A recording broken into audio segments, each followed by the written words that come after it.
Buenos días, buenas tardes, buenas noches. Normalmente estamos haciendo estos videos dirigidos a los pacientes y al público en general.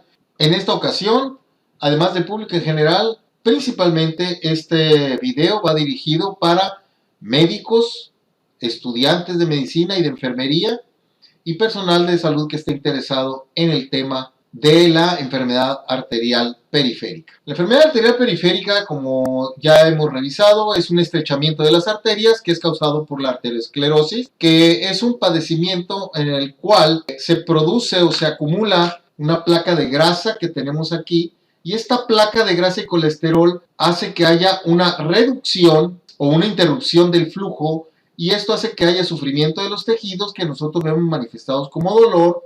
Puede haber muerte de los tejidos que nosotros vemos manifestado como un dedo negro, una lesión en la piel, y que muchas veces termina en la amputación de este tipo de pacientes. En una enfermedad arterial periférica, lo que tenemos que poner atención en el diagnóstico principalmente es a los síntomas que nos presentan estos pacientes. Estos pacientes llegan generalmente con algún síntoma, aunque pueda haber pacientes que no tengan ningún síntoma y que ya tengan alguna oclusión de sus arterias.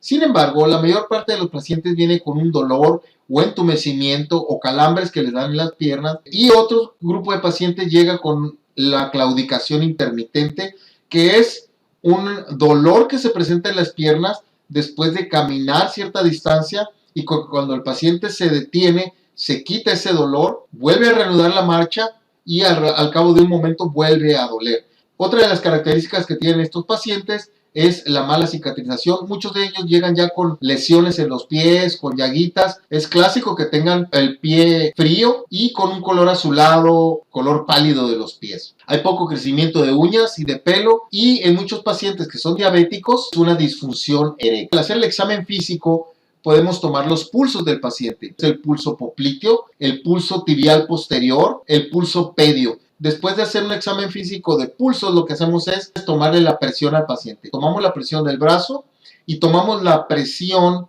del tobillo, aquí detrás, ya sea en la arteria pedia o en la arteria tibial posterior.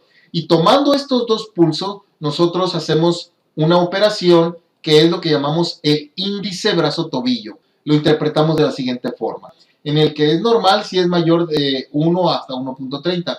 Cuando es mayor de 1.30 no nos sirve este índice, ya que las clasificaciones arteriales no permiten que podamos hacer bien la prueba, y por eso no es válida esta prueba. Punto 9 es una enfermedad mínima, de punto 5 a punto 9 es una enfermedad leve a moderada, que es cuando los pacientes empiezan con la claudicación intermitente. De punto 3 a punto 5 ya es cuando empiezan a pacientes a tener una molestia inclusive en reposo, y menos de 30 es cuando la enfermedad ya es crítica, es cuando ya los pacientes llegan generalmente no nomás con el dolor en reposo, sino cuando ya traen gangrena o alguna lesión. Entonces, en base a esto, nosotros ya nos damos una idea de qué tan mal viene el paciente, y luego le mandamos a hacer un estudio de imagen. Hay dos estudios principalmente lo que se hacen, ya sea una arteriografía o un ultrasonido Doppler.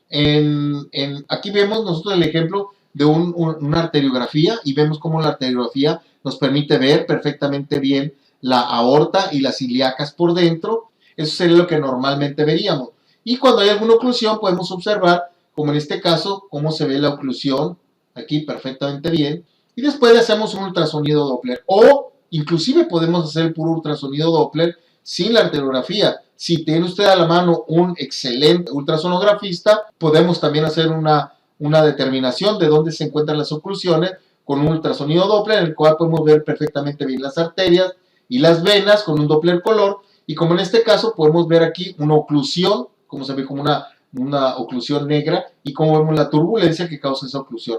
Eso lo podemos hacer con el ultrasonido Doppler. Una vez que tenemos nosotros el diagnóstico de imagen, básicamente lo que queremos es saber cuántas placas de estas tiene, qué tanto obstruyen y de qué tamaño son.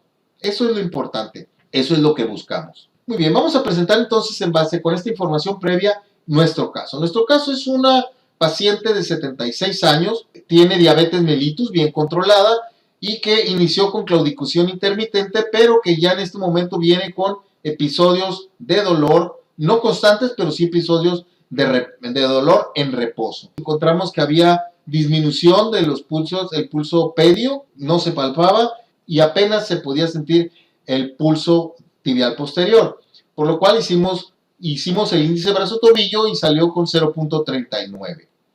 Se le envió a hacer una arteriografía. Tenemos un paciente que tiene unas oclusiones, son muchas oclusiones, y yo siempre hago esta hoja en los pacientes que vamos a operar o que vamos a revisar, siempre hago esta hoja, y esta hoja me gusta porque es una hoja que yo le llamo una hoja de reporte, ya sea de un arteriograma o de un ecosonograma.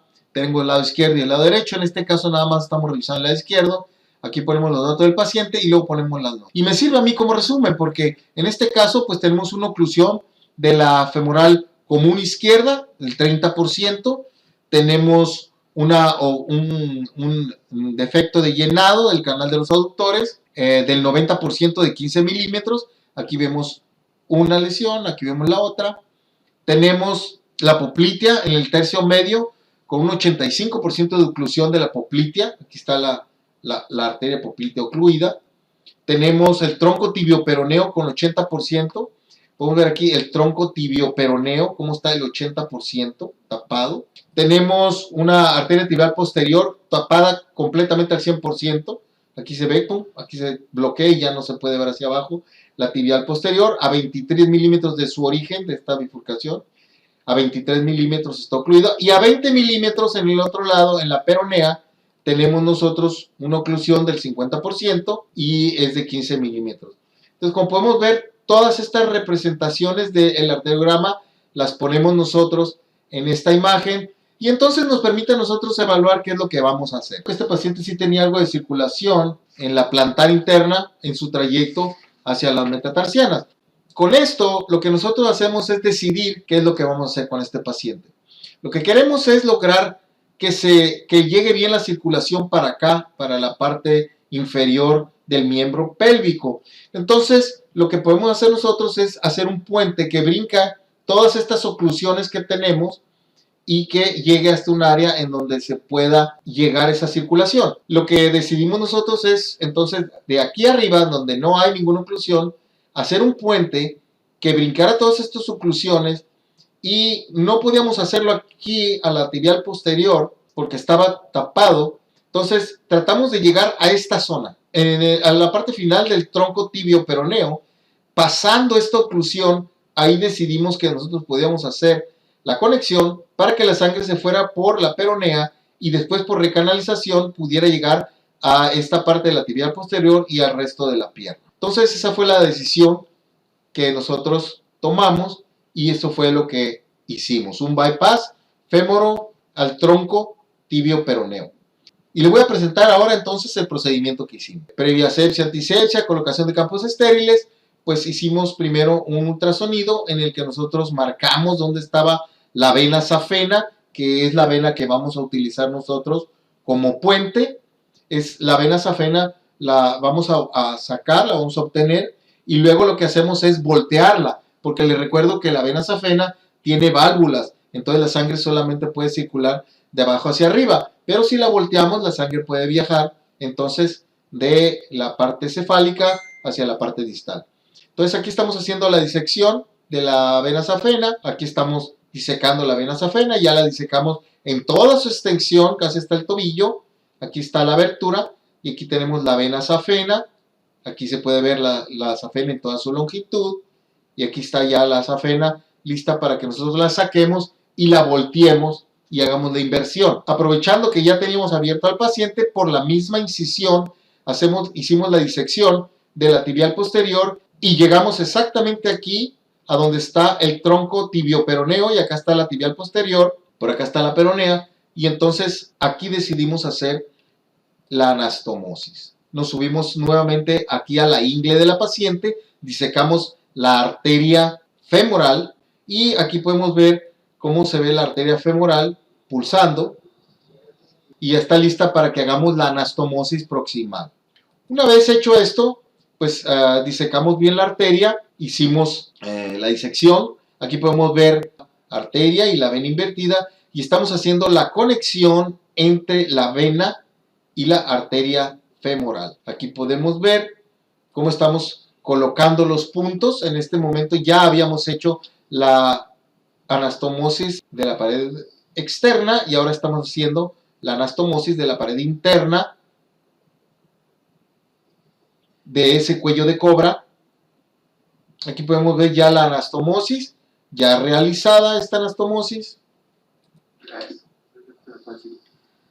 Aquí se ve, ya la arteria es la arteria femoral, ahí está la arteria femoral y arriba tenemos el cuello de cobra de la vena safena y entonces aquí está la vena safena que ya está recibiendo la sangre, como vemos está pulsando. Está pulsando la vena y lleva toda la sangre hasta la parte posterior de la rodilla, en donde nosotros la vamos a conectar. Aquí la vamos a conectar a esta arteria. Esta vena que ahora trae la presión de la sangre la vamos a conectar con esta arteria aquí en el tronco tibial. Nuestra vena safena que trae toda la presión del mundo. Aquí tenemos obviamente una pinza para que no esté tirando la sangre de la presión que ya trae. Y lo que vamos a hacer ahora es abrir la vena safena para poder conectarla al tronco tibio peroneo. Aquí podemos ver cómo estamos abriendo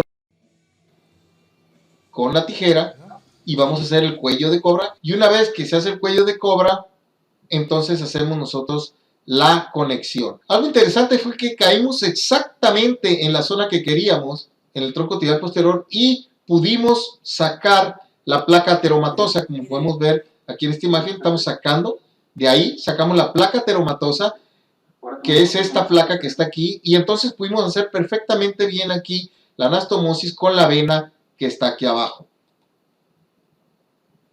Aquí se ve la placa ateromatosa que sacamos de aquí, logramos quitarla, y entonces aquí tenemos la vena abierta, lista para poder conectarla y hacer aquí la conexión del cuello de cobra. Aquí podemos ver ya la anastomosis terminada, cómo está terminada la anastomosis distal. Aquí está la arteria, la vena safena ya conectada con la arteria, con el tronco tibio-peroneo. Aquí se ve alrededor el cuello de cobra, en donde está conectada la vena con la arteria y ya está pasando la sangre. Ahí se ve perfectamente bien la anastomosis en el cuello de cobra. Y en este momento vamos a hacer la prueba para estar seguros de que la arteria está funcionando y que la arteria lleva presión. Aquí lo que voy a hacer es exprimir la vena para que se quede sin sangre. Exprimir la vena para que quede totalmente sin sangre.